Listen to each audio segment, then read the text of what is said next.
মহান রাব্বুল আলামিন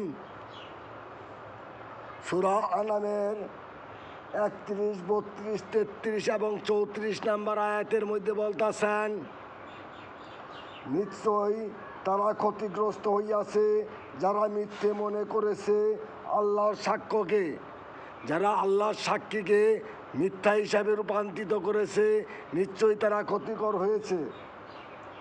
এমনকি যখন হঠাৎ তাদের কাছে কিয়ামত এসে যাবে, তখন তারা বলবে, হায় আফসোস, কতই না ত্রুটি করেছি, কতই না ভুল করেছি আমরা এই ব্যাপারে। আর তারা তাদের ব্যাপারে তারা তাদের পাপের বোঝা নিজেদের পিঠে বহন করবে। তারা তাদের পাপের বোঝা নিজেদের পিঠে গ্রহণ করবে। জেনে রেখো, তারা যে বোঝা গ্রহণ করবে তা নিকৃষ্ট বোঝা। তারা যে তাদের পিঠের মধ্যে যে পাপের বোঝাটা বহন করবো, সেটা হলো সবচেয়ে নিকৃষ্ট বোঝা। 32 নম্বর আয়াতের মধ্যে বলতেছে, দুনিয়ার জীবন তো খেলাধুলা ছাড়া আর কিছুই নয়। দুনিয়ার এই ক্ষণিকের জীবনটা আল্লাহ পাক বলতেছেন, দুনিয়ার এই জীবনটা খেলাধুলা ছাড়া আর কিছুই নয়, ক্ষণিকের। আর আখেরাতের আবাস তো মুত্তাকিদের জন্য স্বীয়, মানে আখেরাতের যে বাসস্থান আছে, এটা মুত্তাকি ব্যক্তিদেরকে, মুমিন মুত্তাকি ব্যক্তিদেরকে আল্লাহ এটা দিবেন, এটা 100% শিওর। তবে কি তোমরা বুঝো না? তারপরেও মানুষ বুঝে না। মানুষ শুধু দুনিয়ার জন্যই পাগল হয়ে রয়েছে, দুনিয়ার বাড়ি গাড়ি, দুনিয়ার চাকচিক্যর জন্যে। 33 নম্বর আয়াতের মধ্যে বলতেছেন, আমি অবশ্যই জানি যে তারা যা বলে তা আপনাকে ব্যতীত করে, কিন্তু তারা তো আপনাকে মিথ্যাবাদী বলে না। মানে জালিমরা যা বলে আপনাকে অপমান করার জন্যই বলে, কিন্তু আপনাকে মিথ্যাবাদী বলে না। বরং জালিমরা আল্লাহর আয়াতসমূহকে অস্বীকার করে। মানে যে সমস্ত মানুষ জালিম, কাফেরের অন্তর্ভুক্ত হয়ে গেছে, কাফের হয়ে গেছে, তারা কোরআনের আয়াতগুলোকে অস্বীকার করে, কোরআনের আয়াতগুলোকে মানে না, কোরআনের আয়াতগুলোকে তারা শুনতে রাজি না, তারা পড়তেও রাজি না।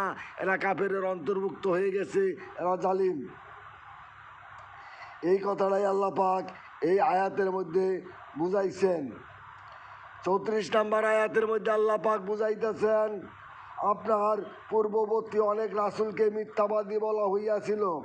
মানে আপনার আগে যে সমস্ত নবী রাসূলগণ আসছে, তাদেরকে মিথ্যাবাদী বলা হইয়াছে, কিন্তু তারা ধৈর্য ধারণ করেছেন। মিথ্যাবাদী বলা এবং নির্যাতিত করা সত্ত্বেও যে পর্যন্ত না তাদের কাছে আমার সাহায্য পৌঁছেছে, মানে আমি আল্লাহ বলতেছে, যতক্ষণ পর্যন্ত আমি তাদেরকে সাহায্য না করছি, তাদেরকে মিথ্যাবাদী বলেছে, তাদের উপরে নির্যাতন করছে, হ্যাঁ, তারা ধৈর্য ধারণ করেছিল। আর আল্লাহর বাণী কেউ পরিবর্তন করতে পারে না। আল্লাহ যে বাণী পাঠাইছেন কোরআনে পাকের, এই বাণীকে কেউ পরিবর্তন করতে পারবে না।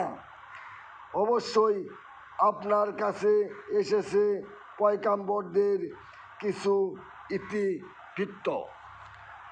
আল্লাহ পাক তার কাছে পয়গাম্বরদের কিছু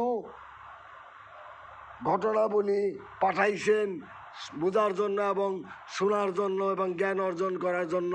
আল্লাহ পাক আপনাকে আমাকে আল্লাহর আয়াতসমূহকে, পাক কোরআনকে,